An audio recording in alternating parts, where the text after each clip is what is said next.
1971 के युद्ध में हमारे देश की शानदार सैन्य जीत के उपलक्ष्य में फायर एंड फ्यूरी कोर के तत्वावधान कर्नल सोनम वांगचुक स्टेडियम ले में स्वर्णिम विजय वर्ष की याद में एक कार्यक्रम का आयोजन किया गया।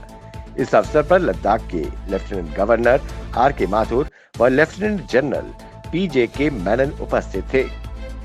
आर्मी डॉग यूनिट द्वारा dog show, Ladakh scout regimental centre द्वारा pipe band display, polo match और आर्मी पैरा मोटर टीम द्वारा पैरा मोटर डिस्प्ले सहित विभिन्न गतिविधियों का आयोजन किया गया। जम्मू में जगती टेनमेंट committee Sonam Kashmir front Jammu and Kashmir द्वारा केंद्र व प्रदेश सरकार के खिलाफ अपनी मांगों को लेकर जमकर विरोध प्रदर्शन किया गया। उन्होंने कहा कि हम पिछले 325 दिनों से प्रदर्शन कर रहे हैं। हमारी सरकार से मांग है कि कश्मीरी माइग्रेंट्स के रिलीफ को बढ़ाकर 25,000 किया जाए और जिन घरों में से सरकार ने अभी तक कोई नौकरी नहीं दी, उन घरों में नौकरी दी जाए। उन्होंने कहा कि हम 32 सालों से माइग्रेंट की जिंदगी जी रहे हैं, हमें परमानेंट सेटलमेंट किया जाए और कश्मीर हमारा है, हम सबका है। प्रधानमंत्री आवास योजना को सरकारी लापरवाही ग्रहण लगा रही है। शहर में करीब 150 ऐसे लोग हैं जिन्होंने योजना के तहत घर बनाने का काम शुरू किया, लेकिन पहली ही किश्त न मिलने से वो सब कर्जदार हो गए। सरकारी लापरवाही गरीबों के लिए राहत की बजाय मानसिक टेंशन लेकर आई है। जम्मू शहर के 75 वार्डों में फिलहाल 150 के करीब ऐसे लोग हैं जिन्होंने योजना के अंतर्गत आवेदन किया था। लोग दर दर की ठोकरें खाने को अब मजबूर हो गए हैं। जम्मू में शिवसेना डोगरा फ्रंट के कार्यकर्ताओं ने अध्यक्ष अशोक गुप्ता की अगुवाई में पीडीपी प्रमुख महबूबा मुफ्ती के दिए बयान पर कड़ी प्रतिक्रिया दिखाते हुए विरोध प्रदर्शन किया।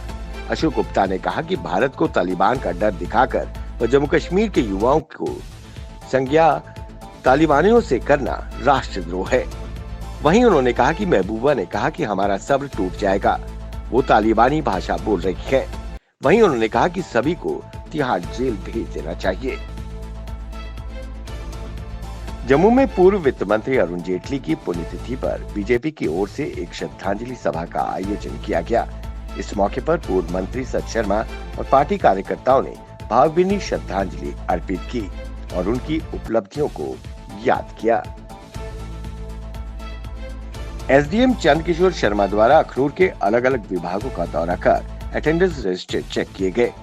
उन्होंने सोशल वेलफेयर डिपार्टमेंट, सीडीपीओ विभाग, सिंचाई विभाग, जेईओ विभाग सहित अन्य कार्यालयों का दौरा किया व साथ ही कार्यालयों के कर्मचारियों को चेतावनी देते हुए कहा कि कर्मचारी समय पर दफ्तर आएं और जनता के काम करें। इस तरह के दौरे जारी रहेंगे। गैर हाजिर होने या गलती होने पर सख्त कार्रवाई की जाएगी। कश्मीर घाटी में सुरक्षा बलों का आतंकियों, उनके मददगारों और छुपने के अड्डों के बारे में व्यापक तलाशी अभियान चलाया जा रहा है।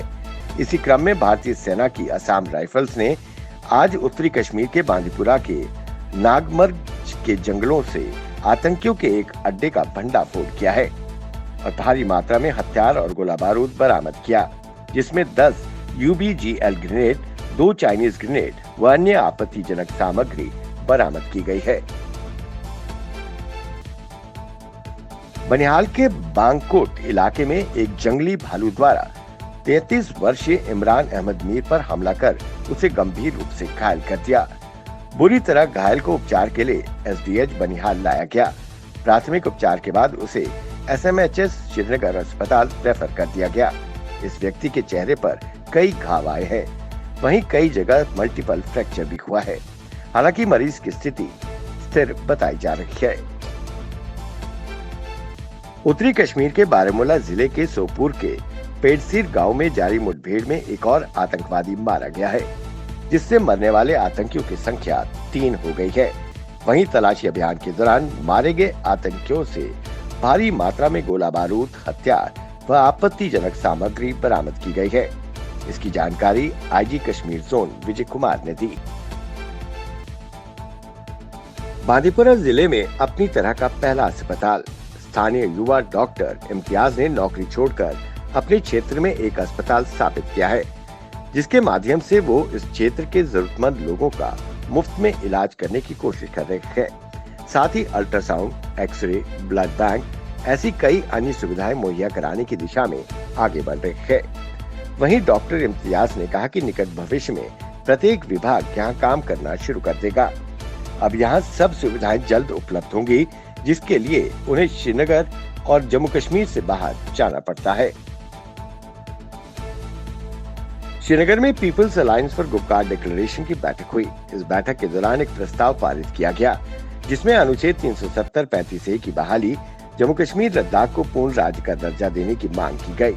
PAGD ने यह भी कहा कि केंद्र शासित प्रदेश के लोगों को अपमानित किया जा रहा है, इसे रोका जाना चाहिए, क्योंकि इसके परिणाम पूरे देश के लिए खतरनाक होंगे। शीर्ष पदों पर बाहरी राज्य के अधिकारियों ने कब्जा जमा लिया है। जम्मू कश्मीर के नौकरशाह शीर्ष पदों से वंचित हैं। उन्होंने कहा कि विकास, रोजगार और अन्य चीजों के बारे में सरकार के वादे दावे बेनकाब हो गए हैं।